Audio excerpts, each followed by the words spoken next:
Allô?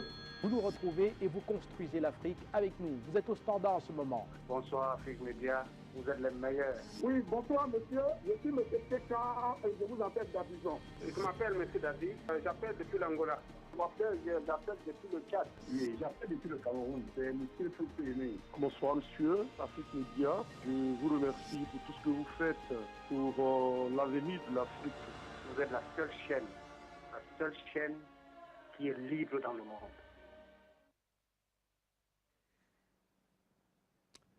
Mesdames et messieurs, bonsoir à tous et merci de nous retrouver pour cette autre édition d'Appel sur le continent. Que peut la communauté internationale contre Pierre Nkurunziza? C'est la principale interrogation du premier sujet de ce soir. Rappelez que 2 ans après les violences qui ont suivi l'initiative de Pierre Nkurunziza de briguer un nouveau mandat à la tête du Burundi, les autorités burundaises sont restées fermes face aux multiples pressions de la communauté internationale. Comme au premier jour, Bujumbura refuse systématiquement de discuter avec les opposants en exil regroupés au sein du Sénared. Il les accuse d'être derrière les violences au Burundi et la tentative de coup d'État de mai 2015 au plus fort des manifestations contre le 3e mandat du président de la République. Les pressions de la communauté internationale ainsi que les sanctions financières de l'Union européenne, le premier bailleur de fonds du pays, n'y ont rien fait du tout. Bujumbura a refusé le déploiement de 220 policiers et une commission d'enquête des Nations Unies sans aucune conséquence. Joint au téléphone sur la situation actuelle dans le pays d'ailleurs, le premier président du Burundi, le premier vice-président du Burundi assure que depuis plusieurs mois, la crise est terminée. C'est la paix totale, affirme d'ailleurs ce dernier, alors que ce matin, vous avez regardé les principales unes des grands médias occidentaux. Eh bien, tout le monde s'accorde à dire que la situation est tendue dans le pays, ce qui peut montrer d'un côté, mesdames et messieurs, que Bujumbura résiste face aux pressions de la communauté internationale. Et tout à l'heure, nous allons une fois de plus nous concentrer sur le rapport de force entre les deux entités. Nous allons également nous appesantir sur la situation toujours extrêmement tendue dans le Pool, au sud de Brazzaville. On est en République du Congo où, selon des sources concordantes, une vingtaine de soldats auraient trouvé la mort les 17 et 18 de ce mois d'avril, lors d'affrontements donc avec la milice Ninja, qui est une milice donc présentée comme appartenant au pasteur Ntsumi. Nous allons tout à l'heure dans cette édition suivre Thierry Mougala, qui est le ministre congolais de la communication et qui sera dans un regard croisé avec Albert Mbela, qui est un opposant, porte-parole d'ailleurs de la plateforme de l'opposition, de la fédération de l'opposition congolaise, qui est une coalition de partis politiques de l'opposition. Bienvenue à tous, installez-vous confortablement. Voici notre partenaire, Star Times. Fêtez Pâques avec Star Times. Retrouvez tous vos programmes préférés et profitez de Nina TV et Passion TV, les chaînes 100% telenovelas. Plongez au cœur des documentaires fascinants avec Nat Geo Wild et Discovery. Retrouvez toutes les stars du dessin animé sur Baby TV et TG. Et vivez en direct sur ST World Football les plus grands matchs des championnats européens. À Pâques, chez Star Times, le décodeur HD est à 4000 francs. Oui, à 4000 francs seulement. À ce prix-là, n'attendez plus. Appelez dès maintenant le 8 60 60. Star Times, profitez de la vie numérique. Voilà, retour sur ce plateau, mesdames et messieurs, et en premier sujet ce soir, nous tenterons de comprendre la situation sur place dans le Pool. On est en République du Congo et principalement donc au sud de la capitale Brazzaville. Rappelez que selon des sources concordantes, une vingtaine de soldats de l'armée auraient donc trouvé la mort lors d'affrontements les 17 et 18 de ce mois d'avril avec des éléments donc présentés comme étant des membres de la milice Ninja, du nom de ce mouvement, qui est présenté comme appartenant au pasteur Ntsumi, le pasteur Ntsumi qui est toujours introuvable en République du Congo. Et ce matin d'ailleurs, le ministre de la Communication du Congo revenait un peu sur cette information, faisant état donc de la mort de ces soldats et d'ailleurs pointait du doigt directement la milice Ninja comme ayant par des actes terroristes pris la vie de ces soldats. On l'écoute quelques instants et on revient. Non, ce n'est pas une perte dans l'armée, c'est un acte terroriste. Et un acte terroriste, par principe, est quelque chose d'imprévisible, de lâche, puisqu'en général, les terroristes surgissent, agissent, et disparaissent. Donc ce sont des actes terroristes qui, du point de vue logistique, du point de vue matériel, sont difficilement maîtrisables.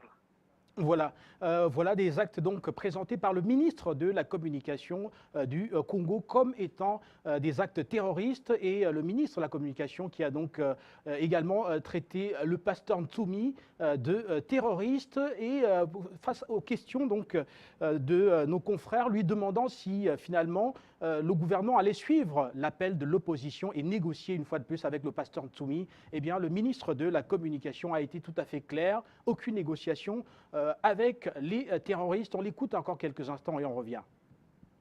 La situation est délicate sur le plan humanitaire parce que les zones qui ont été mises en insécurité l'ont été du fait des terroristes de M. Ntsumi. Vous aurez remarqué que la situation est la suivante.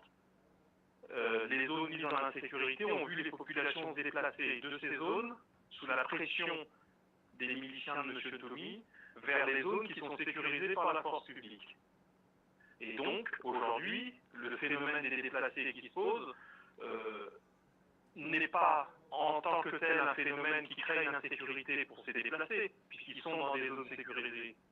Il s'agit simplement aujourd'hui d'une situation humanitaire, sociale, matérielle, logistique à gérer, parce qu'il est évident qu'un individu, un citoyen qui quitte son habitat ou sa résidence habituelle, ce n'est jamais confortable. Donc le gouvernement a pris depuis plusieurs mois des dispositions pour essayer d'atténuer ce malheur. Voilà. Par contre, au niveau sécuritaire, la traque du pasteur Ntsumi et ses acolytes se poursuit. Voilà, donc c'était là le ministre de la Communication du Congo-Brazzaville qui présentait la situation sur place dans la région du pôle, une situation extrêmement tendue où il y a toujours beaucoup de déplacements des populations, des déplacements d'ailleurs qui, selon le gouvernement, sont à cause des activités de la milice ninja dans le coin. On va maintenant écouter Thierry Mungala qui va nous dire très exactement ce que pense le gouvernement quant à d'éventuelles négociations avec le pasteur Ntsumi et repréciser que pour celui-ci, il n'est pas question de négocier avec M. Ntsumi. On l'écoute et on revient. J'ai entendu l'UPADES qui a fait une déclaration par l'honorable Saï. Bon, de vous à moi, soyons sérieux. J'ai entendu qu'il voulait que le président ou le gouvernement fasse une déclaration radio-télévisée pour annoncer que l'armée arrêtait de poursuivre et de traquer M. Ntsumi qui est l'objet d'un mandat d'arrêt. Je vous rappelle quand même, parce que c'est une réquisition du procureur de la République qui a ordonné un mandat d'arrêt contre M. Ntsumi. Deuxièmement, l'UPADES demande qu'une délégation soit envoyée vers M. Ntsumi. À la bonne heure. Si on savait où était M. Ntsumi, il n'y aurait plus d'objet à la traque. Voilà. Moi, soyons sérieux. Ce sont des propositions qui ont été faites par l'UPADES il y a quelques mois. M. Sassy Madiala les avait formulées à l'Assemblée nationale, mais vous voyez bien que ce n'est pas opératoire. C'est comme si aujourd'hui on demandait à un État sérieux d'envoyer un message à Daesh pour dire on veut négocier. On va négocier quoi avec des terroristes? Il ne s'agit pas d'autre chose que de demander à M. Ntsumi soit de se rendre, soit malheureusement d'être capturé dès que ce sera possible. Voilà. Merci beaucoup donc à vous. C'est rappeler que nous avons donc écouté, c'était d'ailleurs ce matin chez nos confrères, Thierry Mungala, le ministre de la Communication du Congo qui analysait donc la situation actuelle dans le pôle. Rappeler que plusieurs sources d'informations indiquent qu'une vingtaine de soldats auraient trouvé la mort les 17 et 18 de ce mois d'avril suite à des affrontements donc avec des éléments proches du pasteur Ntsumi. On va dans quelques instants recevoir également un autre invité dans l'émission, mais en attendant, le standard est d'ores et déjà ouvert, mesdames et messieurs. Comment mettre fin à l'insécurité actuelle dans la région du pôle? Faut-il négocier avec le pasteur Ntsumi du côté de Brazzaville?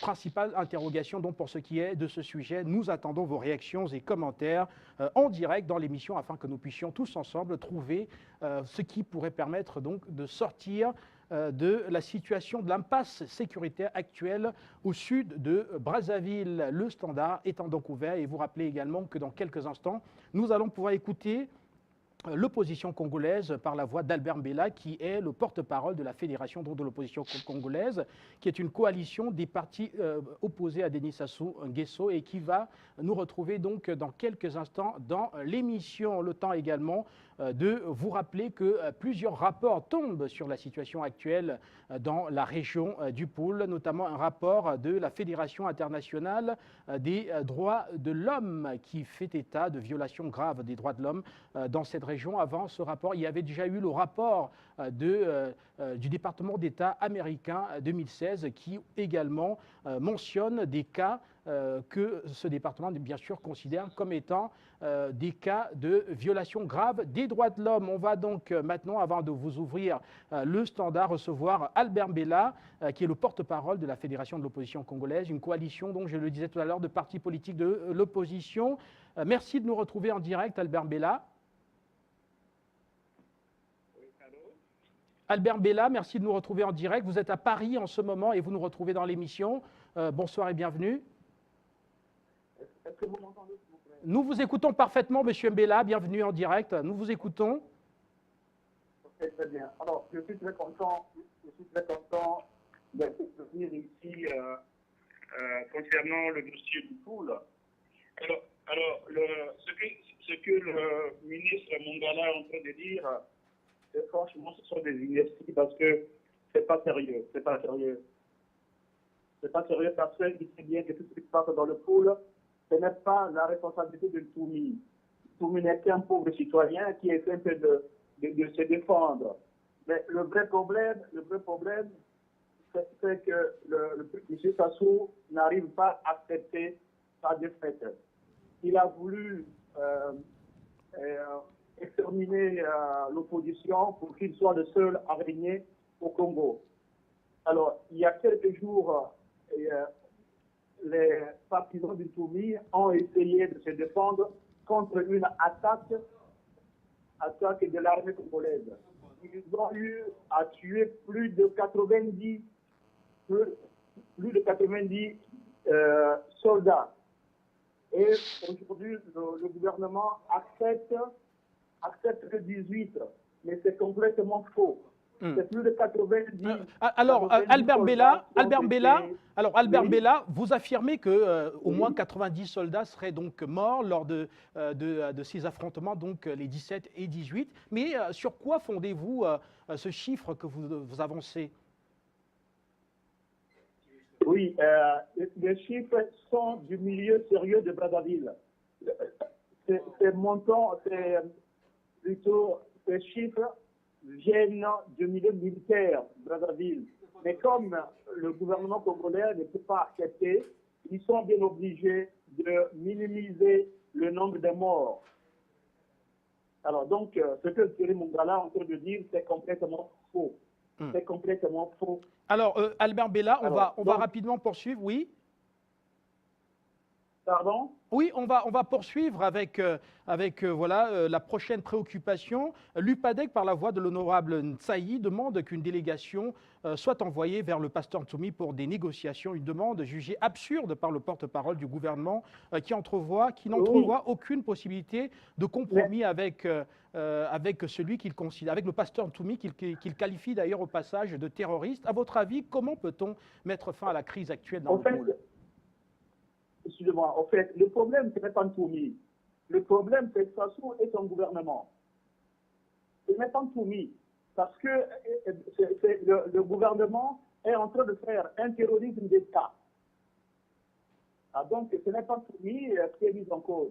C'est le président Sassou, avec son équipe, qui doivent d'abord reconnaître la gravité de la situation. Parce qu'il y a quelques mois, il a eu à faire une conférence de presse en disant que c'est une petite affaire des policiers. Mais aujourd'hui, où en sommes-nous?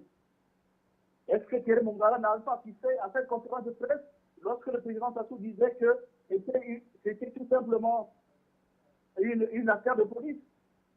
Et qu'est-ce qui fait qu'aujourd'hui, toute la région du pôle est entourée, est quadrillée pour une certaine extermination de la population? Alors, donc, c'est une situation franchement très gravissime. Voilà. Alors, Albert Donc, Bella, oui. Albert Bella, on va avancer un peu. Alors, à votre avis, comment est-ce qu'on met fin aux violences actuelles dans le pool? Est-ce qu'il faut négocier avec le pasteur Ntoumi, comme demandent d'ailleurs certains opposants congolais, notamment l'UPADEC, par la voix de l'honorable Nsayi? À votre avis, comment est-ce qu'on fait maintenant? Alors, je vous entends très mal comme je suis très loin.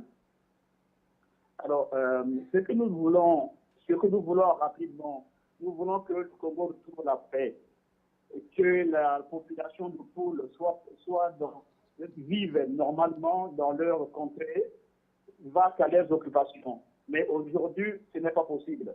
Alors, nous voulons que, d'abord, que le gouvernement reconnaisse la gravité de la situation.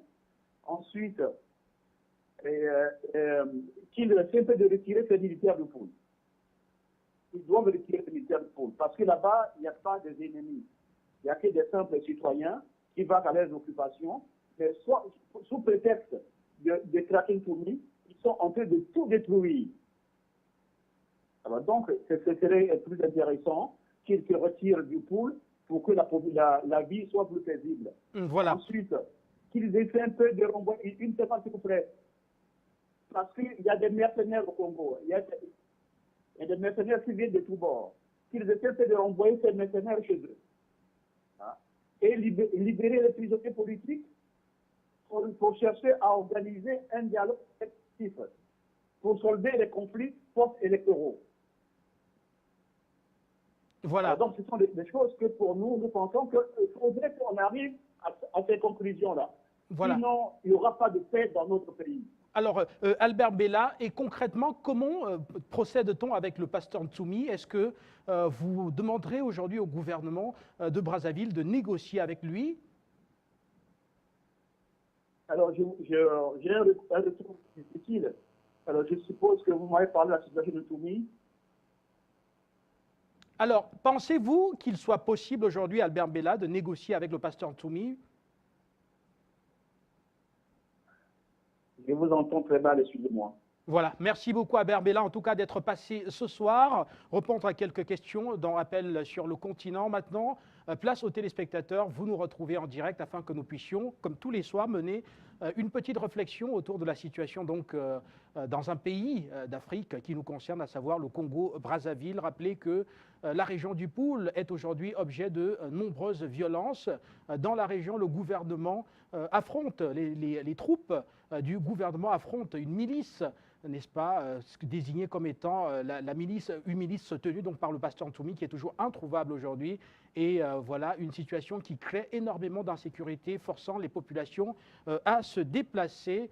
On parle de près de 13 000 personnes qui seraient aujourd'hui déplacées, en parlant bien sûr de ce chiffre publié par un rapport récent du département d'État américain sur la situation des droits de l'homme sur place dans la région. Le standard est ouvert, vous nous retrouvez donc en direct afin de nous dire, pourquoi pas, comment est-ce qu'on sort exactement de cette situation sécuritaire tout à fait précaire, donc au sud de Brazzaville. Monsieur Dosso est le premier ce soir, bienvenue. Ah, Monsieur Mbella, vous souhaitez encore ajouter quelque chose? Oui, tout simplement, parce que oui, je voulais tout simplement vous préciser que M. Ntoumi ne peut pas se rendre pour que les raisons se rendent. Si M. Ntoumi se rend, il va être exécuté. Alors, donc, au fait, ce n'est pas le ministre Ntoumi qui se rend, mais c'est plutôt le gouvernement qui doit se retirer les militaires du pool. Parce qu'il n'y a pas une armée en face. Ntoumi et ses partisans essaient de se défendre. Ils n'ont su que faire des récupérations du petit matériel que les militaires congolais ont abandonné dans le coin. Alors donc, je ne vois pas pourquoi le ministre Ntoumi va se rendre. Donc, même M. Mungala, lorsqu'il parle, il connaît que dans tout le Congo, personne n'approuve cela. Je lui demande pourquoi il est là en train de défendre l'indéfendable. Monsieur Mungala ne devrait même pas le faire. Si c'est un garçon intelligent, il ne devrait pas susciter Sassou à continuer dans ces bêtises-là. Merci Vivre beaucoup. en paix. Merci beaucoup à vous, Albert Bella. On va rapidement donc revenir sur le plateau. Merci en tout cas d'être passé ce soir. Avez-vous un dernier mot peut-être? Je vous entends très mal, s'il vous plaît. Dans ce cas, on va simplement vous quitter au standard et revenir donc sur le plateau. Merci en tout cas d'être passé ce soir. Place aux téléspectateurs à présent dans la palabre intellectuelle. Vous nous retrouvez en direct afin que nous puissions donc commenter d'abord ces propos, ce regard croisé du ministre de la communication du Congo-Brazzaville et d'Albert Bella, porte-parole donc de la Fédération de l'opposition congolaise. Deux regards tout à fait différents sur une situation extrêmement précaire, la situation sécuritaire dans la région du Poul. Direction le standard. Bonsoir et bienvenue. Bonsoir et bienvenue. Alors, dans quelques instants, nous allons donc retourner au standard et voilà, prendre quelques réactions de téléspectateurs qui nous retrouveront dans le débat afin de donner donc leur point de vue concernant la situation actuelle dans la région du Poul. On a suivi tout à l'heure, je le disais tantôt, le ministre Thierry Mungala, ministre de la communication donc au Congo-Brazzaville, qui voilà, a d'ailleurs qualifié le pasteur Ntsumi de terroriste. Tout en mentionnant tout à fait clairement qu'aucune négociation aujourd'hui n'est possible avec M. Ntsumi. Et pourtant, l'opposition congolaise demande à ce qu'il y ait quelques négociations afin de sortir de la situation actuelle. Priska, vous êtes au Canada et vous nous retrouvez. Bienvenue. Oui, allô? Priska, vous nous retrouvez en direct. Alors, Priska, très rapidement, Priska, comment fait-on exactement pour mettre fin à la situation actuelle dans le Poul?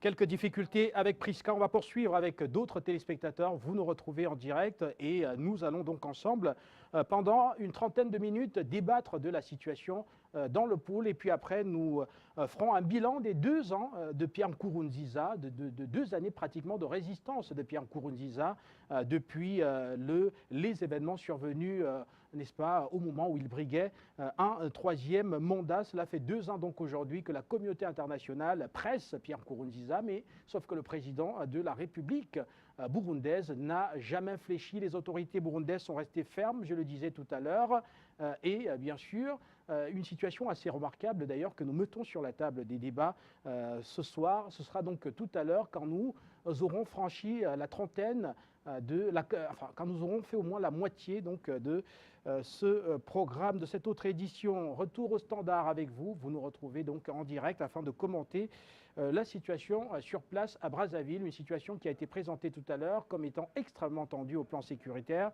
Nous parlons bien sûr de la région du Poul qui se situe au sud de la capitale congolaise. Retour au standard. Bonsoir et bienvenue. Bonsoir et bienvenue. Alors, quelques difficultés donc à vous retrouver en direct. On va tout de même poursuivre avec toujours ce premier sujet qui concerne le Congo-Brazzaville. Des sources d'informations concordantes font état d'une vingtaine de soldats de l'armée congolaise donc tués lors d'affrontements les 17 et 18 de ce mois d'avril dans la région du Poul, une situation qui a été déplorée donc tout à l'heure par le ministre congolais de la communication, une situation également déplorée par Albert Bella, porte-parole de la Fédération de l'opposition congolaise qui s'exprimait tout à l'heure, mais pour ce qui est de la suite, les 2 hommes ont eu un regard tout à fait différent.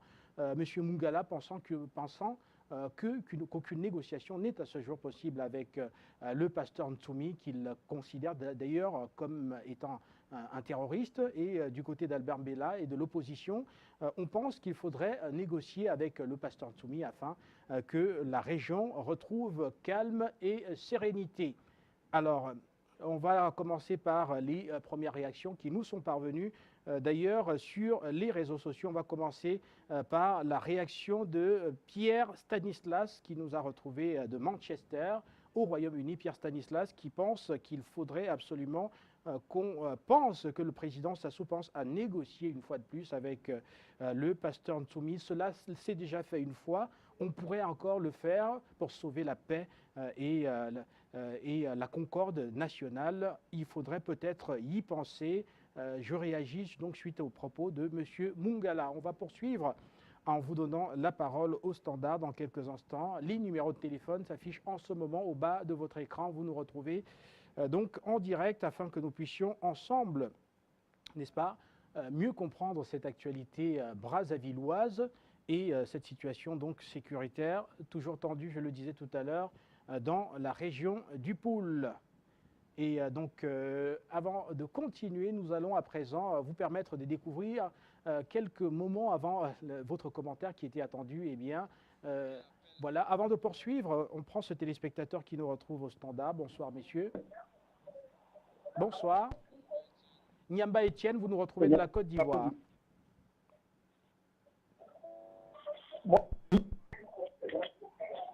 Nyamba Etienne. Bonsoir, Guy. Bonsoir, Nyamba Etienne.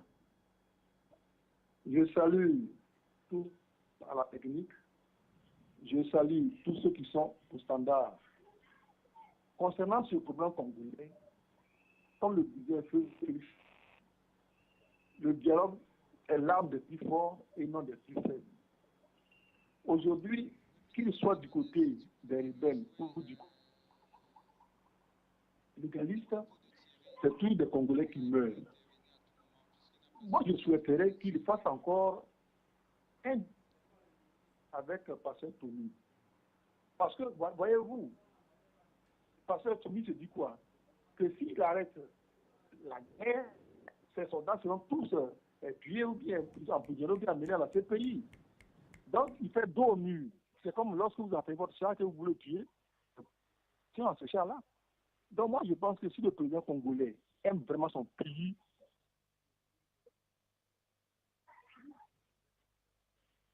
allô? De la Côte d'Ivoire, nous vous écoutons. S'il aime le Congo, qu'il accepte le dialogue. On a vu dans le Côte d'Ivoire, au plus profond de la guerre, le président Gbagbo a accepté de dialoguer avec ses frères rebelles qui étaient du Nord. Bon, on me demandera ce que cela a donné. Mais ça dépend des objectifs que les uns et les autres ont.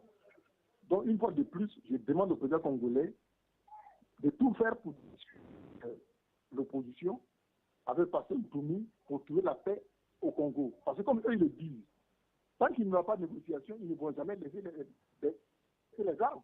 Sachant que s'ils laissent des armes, ils vont les déporter à ces pays comme le font les Africains. Je vous remercie. Merci beaucoup à vous, Nyamba Etienne. Merci de nous avoir donc retrouvés depuis la Côte d'Ivoire. Merci d'avoir participé à cette autre édition de la Palabre intellectuelle. Pour vous, il faut mettre un accent sur les négociations. Il faut discuter avec le pasteur Ntoumi, une position tout à l'heure que n'a pas partagée le ministre de la Communication. Et voilà, on va poursuivre toujours avec vous au standard et rappeler que l'émission, c'est également sur les réseaux sociaux. Vous nous retrouvez en direct et bien sûr, vous postez votre commentaire. Et nous, sur le plateau, nous donnerons bien sûr le devoir de lire quelques-uns de vos commentaires avant de quitter le plateau. Et rappelez que vous nous regardez sur YouTube, vous nous regardez également, vous pouvez également réagir sur Facebook ou encore sur un autre site internet www.afriquemedia.tv. Dans quelques instants, nous retournons au standard. Mais en attendant, nous poursuivons, pourquoi pas, encore avec quelques réactions quelques-unes de vos réactions, notamment la réaction de Natacha Gimbou qui nous retrouve. Mais avant la réaction de Natacha, voici un téléspectateur ivoirien qui nous retrouve dans la discussion. Madame Cissé, vous nous retrouvez.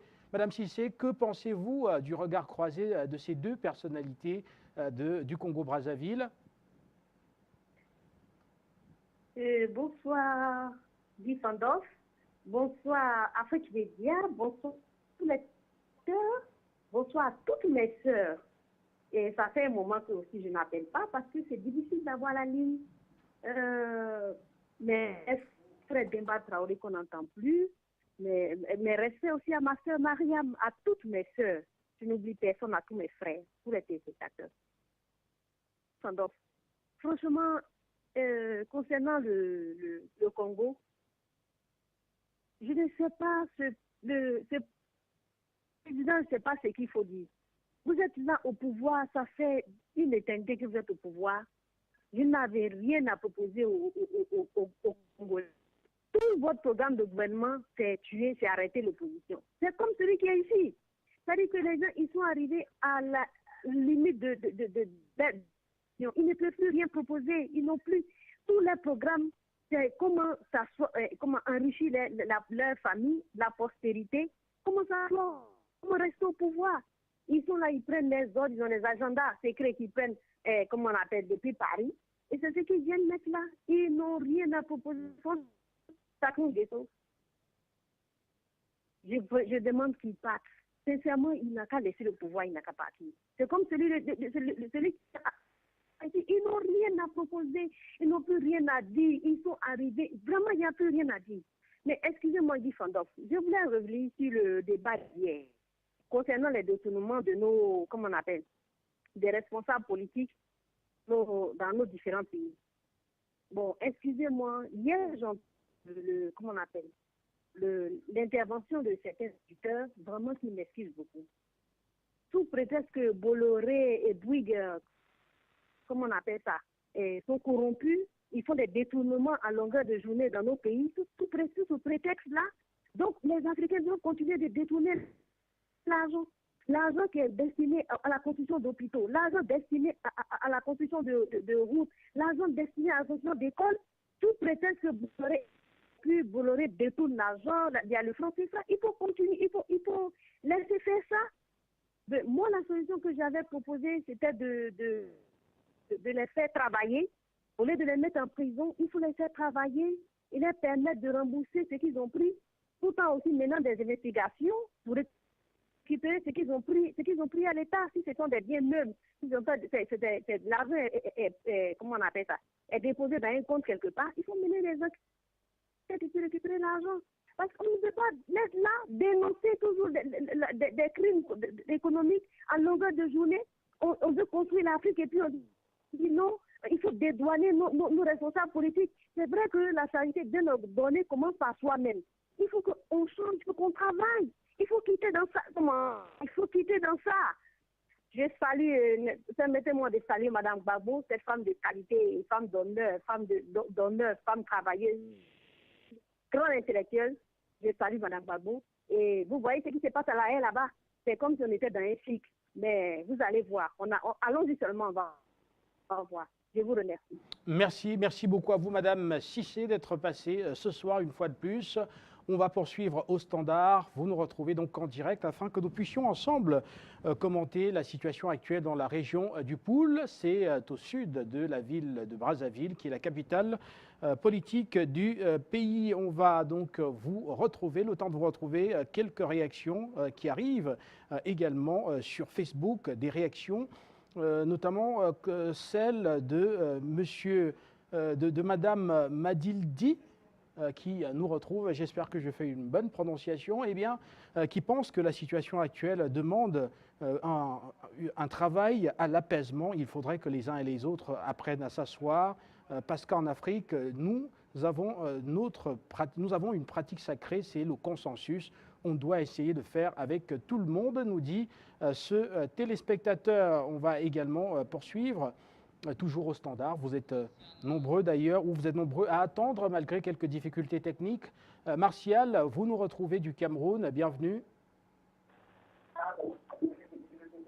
Martial, vous nous retrouvez en direct, bienvenue.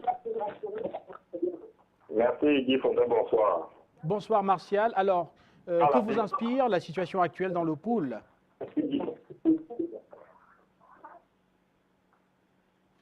Oui, monsieur Guy, vous savez, la situation par rapport à la République démocratique, à la République du Congo, Congo-Brazzaville, notre voisin. Vous savez, quand nous gérons le problème de nos frères, gérons-les comme notre propre problème. C'est vrai que Tatou, c'est quelqu'un qui a mis l'homme au pouvoir, c'est vrai. Mais en réalité, nous n'allons pas accepter la déstabilisation d'un parti quelconque. Ceci dit, je propose à M. Tassou de ne pas négocier avec cet homme. En réalité, la sécurité d'une nation est au-dessus de tout. Donc, il n'est pas question pour lui, avec celui qui compte, de stabiliser sa nation. Je suis contre ça. Monsieur dit, vous savez, si nous continuons à accepter ce comportement sur le sol, c'est que c'est dangereux pour vous, c'est que nous sommes partis. Pourquoi? Parce que, en fait, l'Occident montre ces gens-là, ces hommes nous freinent pour être stabilisés. Alors nous devrions tenir compte de tout cela. L'existence de leur attribuer les pouvoirs. Alors, celui qui pense qu'en venant de stabiliser, on viendra négocier avec lui pour que l'Occident puisse profiter, pas de négociation. Nous proposons à M. Tassou que même s'il veut déposer le pouvoir, s'il dépose le pouvoir, tout simplement négocier. Nous ne sommes pas d'accord, M. Guy. Merci. Et bonsoir pour l'Afrique. Wanfo Martial du Cameroun, merci d'être passé une fois de plus ce soir. Pour vous, le gouvernement congolais ne doit pas négocier avec le pasteur Ntoumi. On va poursuivre avec Zerfel qui est en Allemagne, qui nous retrouve. Zerfel, à votre avis, comment est-ce qu'on résout la situation actuelle dans le pool? Faut-il négocier avec le pasteur Ntoumi? Faut-il le considérer simplement comme un terroriste et lui réserver le sort destiné à tous les terroristes? Que faut-il faire? Ok, bonsoir M. Guy, bonsoir tous les techniciens, bonsoir mon frère qui est au standard, et tous ceux qui servent, qui mettent leurs énergies à cette partie technique pour que nous puissions voir cette télévision. Je dis merci. Et je dis merci à mes sœurs, Mme Sissé, Mme Mariam, Amia, puis ainsi de suite, tous ceux, sans oublier personne. Et je voudrais tout simplement dire ce qui se passe aujourd'hui en Afrique, au Congo, Brazzaville, honteux. Voici un pays qui n'atteint même pas 5 millions d'habitants et qui a une richesse sauvage. Que ce monsieur, ça fait plus de 30 ans. Et je pense que si on calcule ces années qu'il a passé au pouvoir, ça fait 30 ans, ou plus de 30 ans, je pense, si j'ai une bonne mémoire. Parce que je ne suis pas congolais, mais bon, je peux trop gonfler les chiffres, mais bon, il a trop duré au pouvoir. On ne voit pas le développement aujourd'hui de ce pays. Parce que quand ils sont là, ils n'ont pas honte. Quand on voit la petite Guinée équatoriale qui est sortie des entrailles, de la souffrance, et un coup ils jaillissent, et tous voient ça, ils n'ont pas honte. Quand moi je vois chez le Congo, ça fait combien d'années ils ont eu le pétrole avant la Guinée équatoriale? Mais il n'y a pas de route au Congo, il n'y a rien. Et ce monsieur, il est là, en train de barricader les opposants. Un opposant, c'est celui avec qui on fait la concurrence. Parce que quand lui propose, il faut proposer. Il va de mettre le monsieur en prison. Voilà, on est là, quand ils n'ont rien, c'est pourquoi ils font ce genre de trucs. Parce que Mme Sissé, elle a dit tout à l'heure. Parce que quand on voit la situation en Côte d'Ivoire, c'est la même chose. Il suffit de parler un peu, de faire des critiques sur leur gestion, on te prend tellement en prison. Regarde la bonne femme qu'on a mis en prison depuis, en disant qu'elle est terroriste, elle est atteinte à la sécurité de l'État, une vendeuse de tomates, une vendeuse d'aubergines, on la met, une vieille femme qu'on a de 60 ans, on la met aujourd'hui à la maca, et puis il n'y a personne, et puis ça ne dit rien à personne. Et c'est la politique. Mais si c'est comme ça, la politique, ce n'est pas la peine qu'on parle de la politique. Parce que la politique, ceux qui ont fait les écoles de choses, les politologues, ils ne peuvent pas se mettre à aller étudier, puis le lendemain, on te tuer. Non, mais il faut qu'ils arrêtent un peu. Parce que ce monsieur, vraiment, moi, il faut qu'il laisse le monsieur, il n'est pas un monsieur, parce qu'il a ses raisons, que les raisons de l'autre ne connaît pas. Donc, il faut qu'il appelle le monsieur au dialogue pour qu'il s'asseye. Le pays appartient à tout le monde. Le Congo appartient à tout le monde. Donc, il faut qu'il appelle le monsieur pour qu'il s'asseye, pour discuter. Qu'est-ce qu'il veut au juste? Qu'est-ce qu'il veut faire du Congo? Et chacun va savoir ce qu'il va mettre la main pour que le pays avance. Alors, en mettant les gens en prison, en faisant ceci, et comment dirais-je, les rebelles sont dans une région. Et cette région est, à cause de ce petit truc, cette région souffre. Parce que quand il y a la guerre, où il y a les guerres, les villageois ne peuvent pas dormir dans leur maison. Parce qu'un villageois qui quitte au village pour venir en ville, il ne sait même pas où il va dormir. Donc, ils sont obligés de dormir à l'échelle, comment dirais-je, dans les rues comme ça. Et ils n'ont pas pitié des gens. Ils n'ont pas pitié. Ces gens-là, vraiment, moi, je ne sais pas pourquoi l'Africain, il est maudit. Hein? On est maudit jusqu'à l'infini. Il n'y a pas de mots pour nous qualifier. Ça, c'est la moindre des choses. Par exemple, quand je vois le Congo, il ne fait pas la politique. Le monsieur ne fait pas la politique. Il faut que la violence, comme à Draman Ouattara en Côte d'Ivoire. Voilà la situation. Merci beaucoup. Merci beaucoup à vous, Zerfel. Merci. Oui, un dernier mot peut-être, allez-y. Merci en tout cas d'être passé ce soir. Zerfel, nous mettons le cap sur la Côte d'Ivoire avec un autre téléspectateur qui nous retrouve en direct. Alors, que faut-il faire exactement pour sortir de l'impasse sécuritaire actuelle au sud de Brazzaville? Vous nous retrouvez donc, nous vous écoutons.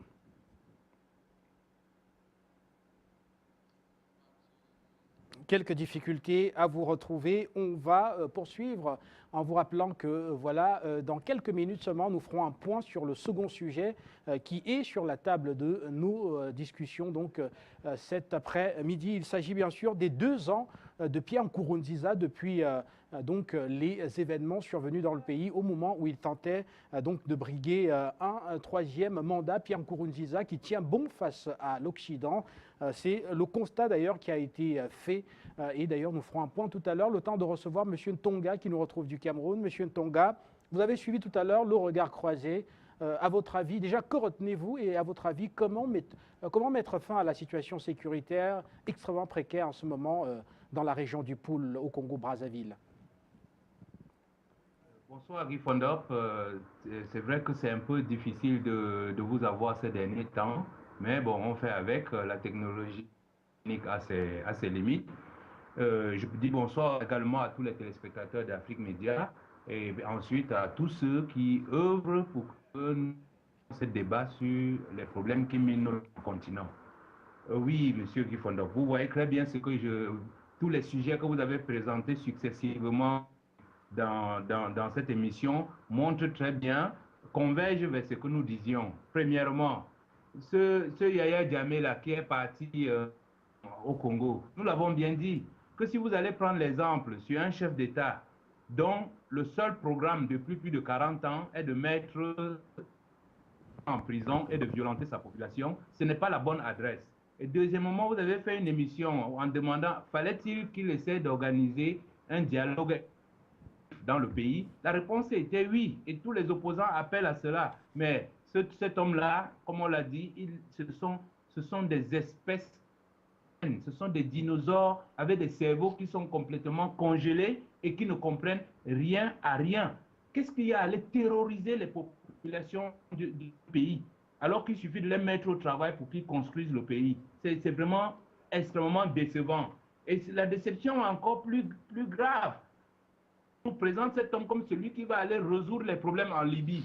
Mais voyons, c'est quand même tout le temps, on frôle le ridicule avec une question permanente qu'on verse sur les Africains. Qui peut vraiment croire que cet homme-là peut aller résoudre le problème de la Libye qui est créé par les grands prédateurs qui ont créé la guerre là-bas et qui vendent le pétrole de la Libye aujourd'hui sur le marché? Et c'est d'ailleurs ce pétrole vendu par ces prédateurs qui affecte notre économie aujourd'hui parce que tout le prix du pétrole, parce que ces gens ont fait même bas sur le pétrole libyen.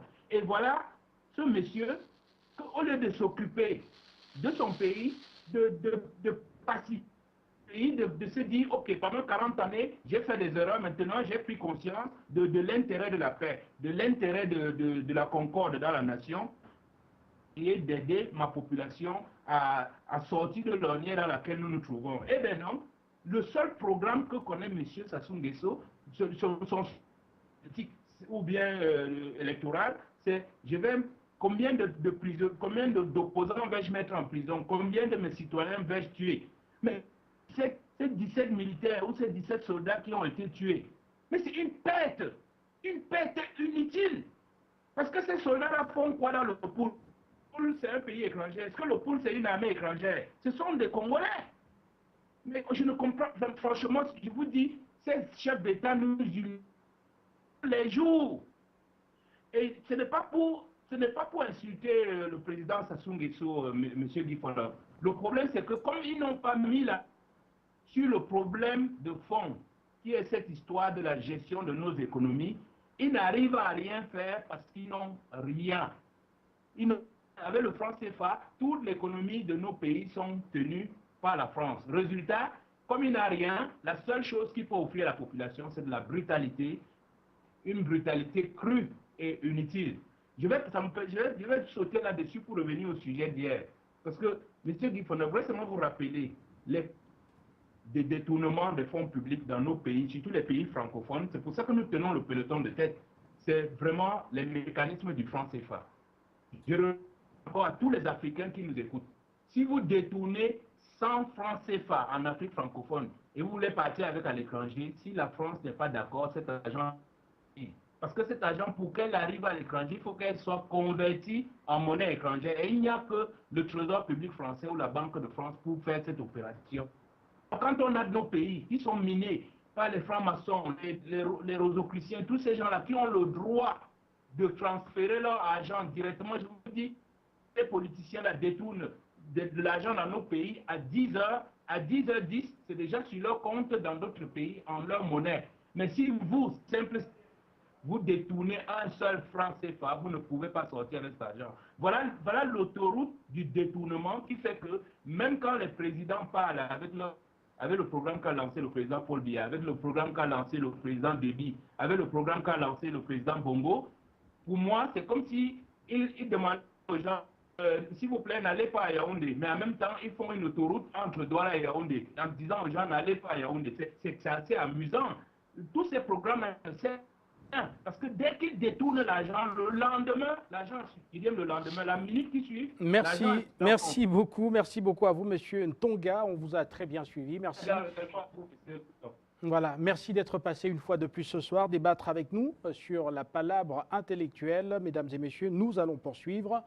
Mais en faisant un point sur le second sujet, je vous le disais tout à l'heure, ça fait 2 ans déjà que Pierre Nkurunziza résiste aux pressions de la communauté internationale, une situation que nous présente Fallon Tchouniat de la rédaction d'Afrique Média. 2 ans après les violences qui ont suivi l'initiative de Pierre Nkurunziza de briguer un nouveau mandat à la tête du Burundi, les autorités burundaises sont restées fermes face aux multiples pressions de la communauté internationale. Comme au premier jour, Bujumbura refuse systématiquement de discuter avec les opposants en exil, regroupés au sein du Sénaret. Il les accuse d'être derrière les violences au Burundi.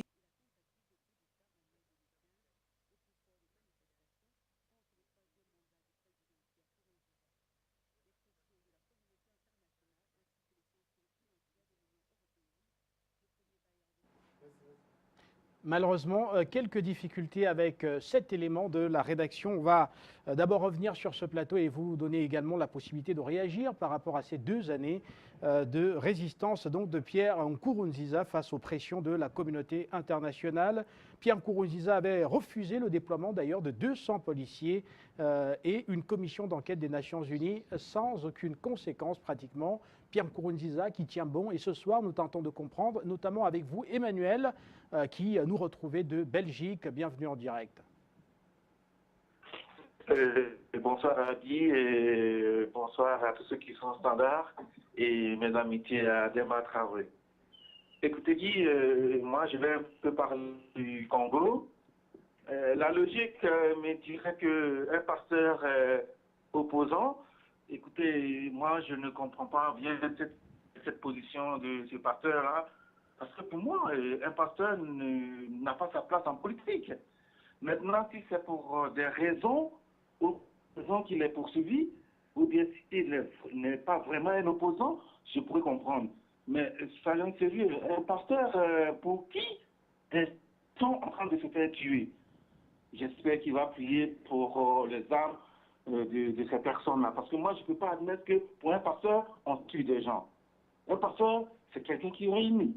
Un pasteur, c'est quelqu'un qui apporte la joie. Moi, je ne suis pas du tout d'accord aussi pour ce que fait Denis Sassou Nguesso. Même que ce pasteur-là, on ne doit pas l'appeler pasteur. Maintenant, ce qui se passe au pays de Nkurunziza, moi, je dirais que tous les Africains, même les chefs d'État africains, ils doivent soutenir ce monsieur-là, ce pays-là. Parce qu'on ne peut pas tous rester dans le palais présidentiel et voir un président africain être acculé comme ça, être menacé. J'ai toujours dit que tous ces présidents africains-là, ils sont payés par les États-Unis et embrouillés par la France. Et ce genre de président-là, franchement dit, je pense que dans les années à venir, on n'en veut plus. Je vous remercie, Guy. Merci beaucoup à vous. Emmanuel, merci d'être passé ce soir et donc de commenter justement cette actualité burundaise avec nous sur le plateau. Direction le Standard une fois de plus, avec Ambroise qui nous retrouve de France. Ambroise, 2 ans déjà que Pierre Nkurunziza tient bon face aux pressions de la communauté internationale. Pensez-vous finalement qu'il ira jusqu'au bout? Parce que ces pressions n'ont pas baissé, il faut le dire. Écoutez, Guy, je voulais plutôt réagir à la première question concernant le Congo-Brazzaville. Allez-y, s'il vous plaît. Pour moi, vous savez, ça fait depuis des années que Denis Sassou Nguesso est au pouvoir, mais ce qui arrive aujourd'hui, il fallait qu'il s'y attende. Guy. Le Congo est un pays extrêmement riche. D'accord? Pourquoi il ne copie pas sur ce que fait Obiang Nguema Bazougou? C'est-à-dire prendre l'argent du pétrole pour développer son pays, pour y mettre des infrastructures. Parce que vous savez qu'une personne qui a faim n'est pas une personne libre. Donc actuellement, la personne, le passeur là, qui a créé une rébellion, n'est pas prêt à négocier avec lui, puisque je suis sûr que l'ensemble de la population congolaise doit être avec lui. Donc, si la population avec lui, je ne vois pas sur quelle base Denis Sassou Nguesso va négocier. Parce que c'est impensable quand même que dans un pays où il y a du pétrole, la population n'ait pas mangé, qu'il n'y a pas d'école, qu'il n'y a pas d'infrastructure, il n'y a pas le minimum vital. Donc il ne faut pas que Denis Sassou Nguesso s'étonne. Vous savez, c'est pareil dans tous les pays d'Afrique. À chaque fois, il y aura des personnes qui sont au pouvoir. Moi, je ne suis pas contre qu'ils restent pendant longtemps au pouvoir, mais s'ils sont au pouvoir, qu'ils pensent au bien-être de leur population. Si la population est bien, il n'y a pas de raison que des militaires se fassent tuer. C'est bien dommageable pour ces militaires, mais il faut penser à la population, il faut nourrir à la population, parce que les milliers passent là. Même avec ces milliards, est-ce qu'ils pensent un jour tout dépenser? Non, je ne crois pas. Il va même mourir, et ces milliards, il va les laisser où? En Occident. Parce que ce pasteur en question, qui est derrière lui, c'est encore les mêmes. C'est les mêmes occidentaux qui l'avaient soutenu pour qu'il renverse Patrice Moussouba, voilà. Et c'est les mêmes occidentaux qui sont aujourd'hui ce pasteur en question et qui appuient le pasteur pour venir déstabiliser le Congo. Donc, dans son cas, lui, il n'a pas beaucoup de choix. Il n'a pas beaucoup de choix. Soit partir, ou alors chercher à organiser, ou alors à céder la place peut-être à quelqu'un d'autre, ou alors demander à la population, qu'est-ce que la population, tout ce qui est là. Parce que ces milliards en question, il aurait pu très bien les prendre pour arranger son pays. Non pas amasser des milliards et les populations dans la pauvreté. Et mais aujourd'hui, c'est cette population qui se rebelle. Aujourd'hui, c'est toute cette population qui combat les soldats parce que tout l'argent qu'il a, et ben, qu'est-ce qu'il fait? Il nourrit l'armée pour que l'armée. Et ben, je pense qu'aujourd'hui, il ne peut plus. Merci, Yogi. Merci beaucoup à vous. Ambroise, merci d'être passé ce soir. On va poursuivre au Standard. Encore une vingtaine de minutes et nous serons sortis pour cette autre édition d'Appel sur le continent. Vous nous retrouvez en direct, tout comme Alain qui est à Tokyo et qui arrive au Standard. Alain, la situation dans le pool est toujours précaire, oui? Oui. Alain, nous vous écoutons. Bonsoir Guy. Oui, je voulais juste intervenir concernant le Congo avec Denis Sassou Nguesso. Sassou, c'est la France-Afrique, c'est la continuité. Nous savons comment Sassou est arrivé au pouvoir. Si vous voyez le building, le bâtiment, l'argent du Congo, Brazzaville, l'immeuble qui est à Paris, l'immeuble de Elf, c'est même pas en Afrique, l'argent des Congolais, l'immeuble que Elf a construit à Paris.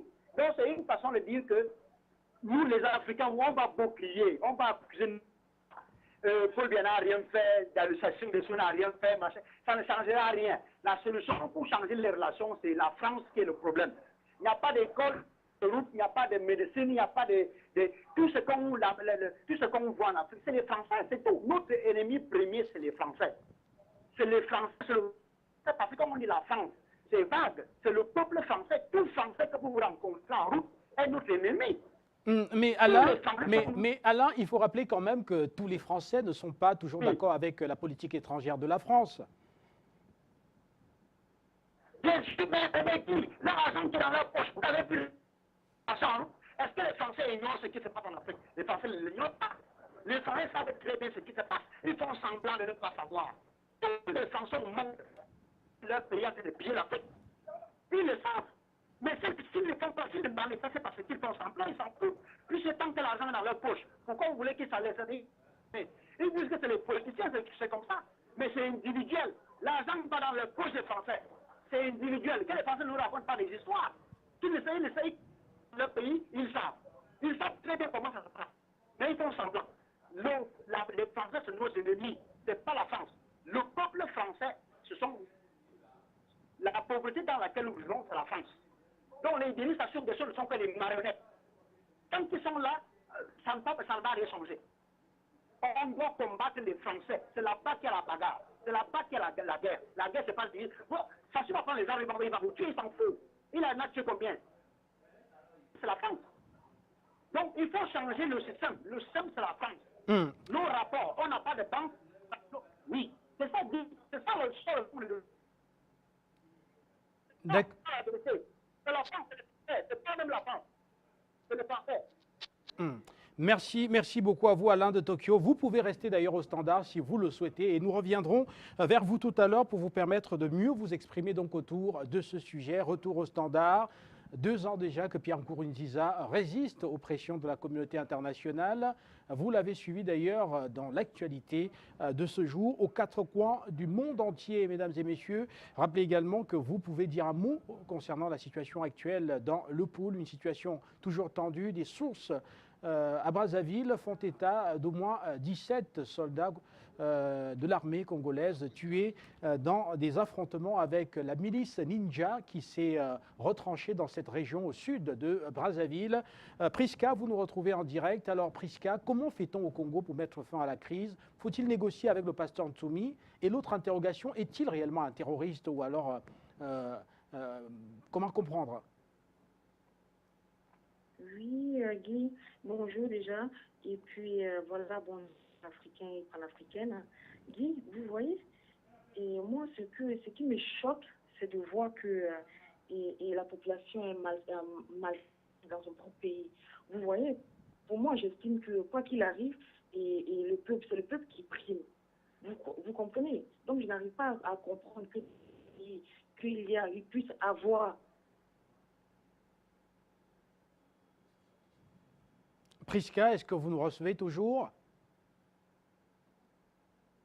Malheureusement, quelques difficultés à poursuivre avec Priska qui s'est manifesté donc il y a quelques instants au standard et qui est intervenu en direct, direction le Cameroun avec ce téléspectateur. Bonsoir messieurs. Bonsoir et bienvenue. Quelques difficultés encore, on va rapidement poursuivre toujours avec vous. Vous nous retrouvez en direct, notamment sur les réseaux sociaux, afin de commenter donc les 2 sujets que nous vous proposons dans l'actualité ce soir. Et rappelez que voilà, du côté de Bujumbura, on tient bon face aux pressions de la communauté internationale. On vous le disait tout à l'heure. Et rappelez que ce matin, donc, joint au téléphone sur la situation actuelle dans le pays, le premier vice-président du Burundi assure que depuis plusieurs mois, la crise est terminée. C'est la paix totale au Burundi. C'est une crise imaginaire, n'en déplaise aux détracteurs. Néanmoins, il peut y avoir quelques incidents qui ne peuvent pas entacher la paix nationale et la concorde, disait donc ce matin le vice-président, donc à l'occasion de ce 2e anniversaire pratiquement du 3e mandat de Pierre Nkurunziza, le président de la République. On va poursuivre toujours avec vous. Le principe est le même. Les numéros de téléphone s'affichent au bas de votre écran. Vous nous retrouvez donc en direct afin que nous puissions nous arrêter quelques instants sur l'actualité du continent africain et donc prendre vos réactions. Au passage, on va retourner donc au standard avec ce téléspectateur qui vient de se manifester et qui s'est d'ailleurs connecté. On va tenter donc de le prendre. Rappelez que vous êtes également nombreux à réagir sur les réseaux sociaux. Réaction de Monsieur Fall Dogo qui nous retrouve de Ziguinchor, c'est au Sénégal, et qui pense qu'il faudrait absolument penser à une nouvelle conférence nationale souveraine en République du Congo pour tenter de mettre tout le monde d'accord parce que vu l'évolution de la situation, c'est droit dans le mur, les prix des hydrocarbures sont au plus bas, le pays a des caisses vides et doit en plus faire une guerre comme c'est le cas maintenant dans la région du pôle. Il faut absolument s'asseoir pour discuter, il faut une conférence nationale, nous dit donc M. Fall Dogo qui nous retrouve donc de Ziguinchor au Sénégal. On va poursuivre avec Abdoulaye qui nous retrouve de Dakar. Abdoulaye qui voilà, réagit également sur WhatsApp et pense qu'il faudrait absolument penser à s'asseoir, peut-être pas avec le pasteur Tommy, mais à s'asseoir tout de même pour faire en sorte que la situation politique évolue un peu au Congo, que les gens sortent un peu de prison afin que les forces de proposition se remettent en route face notamment à la crise financière. Réaction donc sur WhatsApp. On poursuit au standard. Bonsoir et bienvenue. Oui, je voulais intervenir par rapport à la thématique du jour. Là. Oui, nous vous écoutons. Vous vous présentez, s'il vous plaît. Oui, je m'appelle Tachoumoué et puis je réside à Abid. Oui, bienvenue, monsieur Tati, nous vous écoutons. Voilà, ce que je voulais dire, c'était que je voulais d'abord parler à propos de la situation de Sassou Nguesso. Vous savez, c'est quelqu'un qui n'a jamais voulu bien faire pour son peuple. C'est quelqu'un qui a voulu travailler pour le bien de son peuple. C'est quelqu'un, je ne sais pas ce que la Commission, l'Union africaine, c'est des gens comme ça, l'Union africaine doit prendre des mesures pour voir leur cas. Parce que c'est des gens qui ne font rien, qui sont là comme ça et qui passent le temps à martyriser le peuple. Et puis tout l'argent qu'ils accumulent, ils font des présidents. Et demain, quand ils ne seront plus au pouvoir, tout cet argent sera perdu. La France ne pourra jamais leur redonner cet argent. C'est comme ça que ça fonctionne. C'est pourquoi ils s'approchent toujours au pouvoir. Ils veulent pendant qu'ils sont là, ils mangent un peu l'argent qu'ils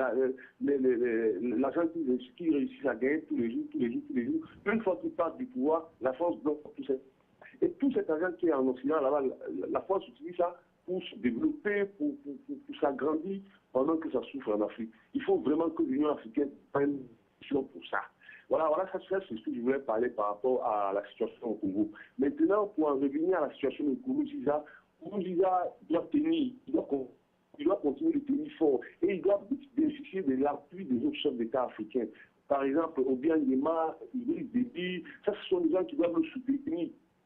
Il y a une force qui stationne au Tchad, là, qu'on appelle la FNM, la force multinationale. Ça sont des gens qu'on doit envoyer pour aller soutenir. Et si on voit qu'il y a un président qui fait le bien de son peuple et que les Occidentaux veulent le déstabiliser, on envoie cette force-là pour aller lui donner main. Parce que ces Occidentaux-là, ils ne valent rien. Ils viennent avec des révolutions, ils viennent martyriser le peuple et ils ne foutent rien. Vraiment, il faut comprendre ça. Et puis, je voudrais surtout que l'Afrique Média s'adresse aux populations. On ne doit pas s'adresser aux dirigeants parce que nous ne pouvons plus bien attendre des dirigeants. Les dirigeants, ils sont tenus par les sectes, ils sont tenus par toutes sortes de choses. C'est les Occidentaux qui viennent les déposer au pouvoir, mais ils ne peuvent rien faire. Et c'est mieux que c'est-à-dire que c'est nous, les populations, qui devons prendre les choses en main. Nous devons faire ce qu'il faut pour changer avec ces blancs-là. Parce qu'on en a marre. Alors encore Macron qui arrive, il va venir se pouvoir des choses encore plus difficiles. Ça, c'est le Sarkozy. Ça, c'est le Sarkozy Dieu qui arrive là. Parce qu'il m'a venu là, ce que Sarkozy n'avait pas pu. C'est parce que Hollande ne voulait pas bombarder les Africains qui n'a pas réussi en France. Macron qui vient là, c'est pour venir refaire ce que Sarkozy n'a pas fait. Voilà ce que je voulais dire. Il faudrait que les Africains ouvrent les yeux, que nous battions pour notre indépendance. C'est nous, les peuples là, qui devons tout faire. Les Occidentaux ne peuvent rien. Bon. Voilà tout ce que je peux dire. Je pourrais revenir éventuellement, ou plutôt peut-être appeler demain pour intervenir. En attendant, bonne continuation. Merci beaucoup à vous, Monsieur Tati.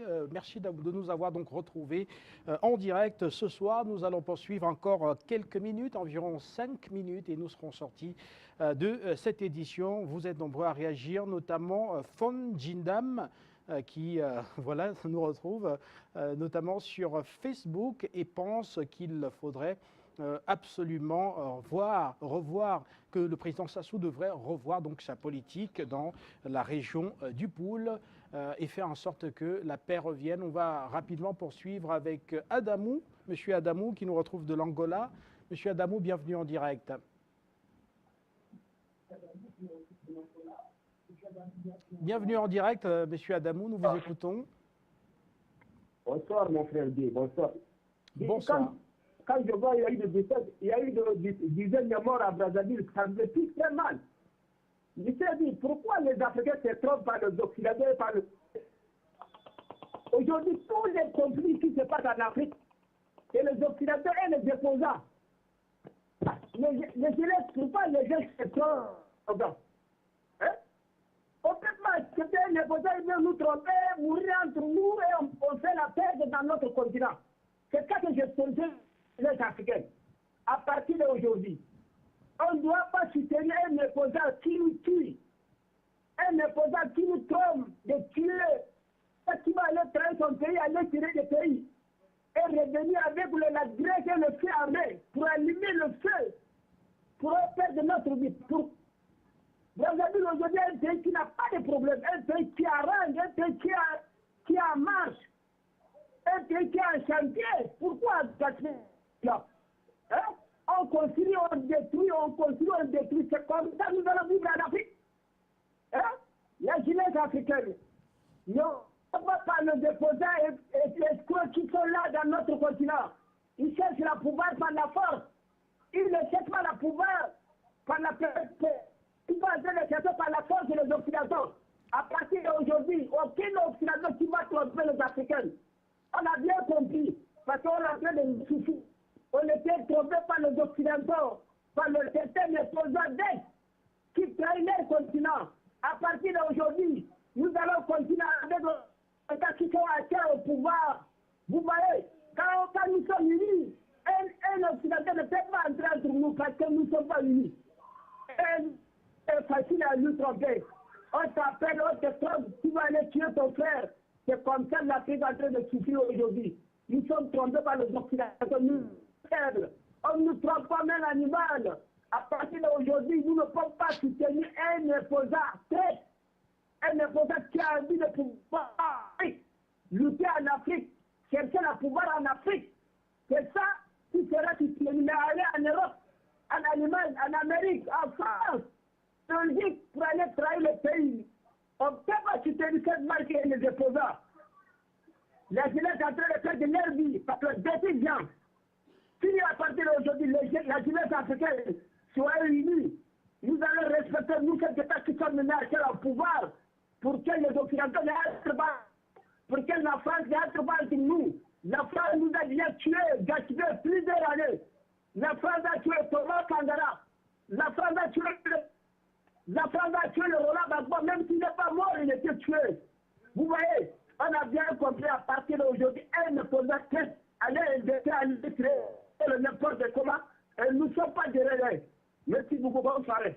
Merci beaucoup à vous, Monsieur Adamou, d'être passé encore une fois de plus ce soir débattre avec nous sur le plateau de la Palabre intellectuelle. On va prendre, pourquoi pas, un dernier téléspectateur, si le temps nous permet. Sinon, nous sortons simplement de cette autre édition d'Appel sur le continent. Il ne me reste plus qu'à remercier la grande équipe technique qui nous a accompagnés ce soir. On va également dire merci à tous les téléspectateurs qui ont patienté au standard, malgré quelques difficultés techniques, et on va donc vous dire simplement, vous souhaitez une très bonne soirée et on se retrouvera très très vite sur Afrique Média. Bonne soirée à tous.